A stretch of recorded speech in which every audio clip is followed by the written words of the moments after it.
चोरीचा टिप्पर फोडून स्क्रॅपमध्ये विक्रीचा प्रयत्न करणारा आरोपी ताब्यात।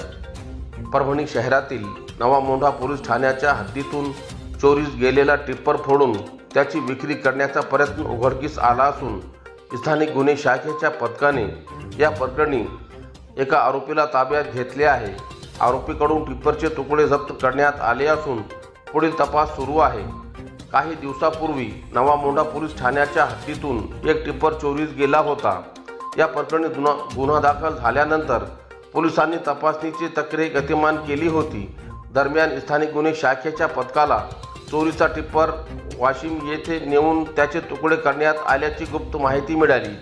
या माहितीच्या आधारे पोलिसांनी तपास सुरू करून महफूजुर रहमान शेख रज्जाक यास ताब्यात घेतले।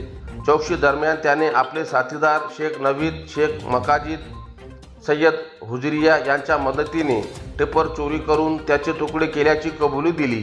तसेच टिप्परचे सुटे भाग स्क्रॅपमध्ये विक्रीसाठी ठेवण्यात आल्याची माहितीही त्यांनी पोलिसांना दिली। यानंतर पोलिसांनी संबंधित ठिकाणी छापा टाकून टिप्परचे तुकडे व सुटे पार्ट जप्त केले।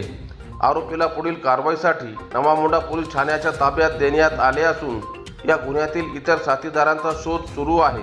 ही कारवाई स्थानिक गुन्हे शाखेचे पोलीस अंमलदार दुधाटे, फड, कवठाडे, भदरगे, लटपटे, क्षीरसागर, ढगे, हनवते यांच्या पथकाने केली।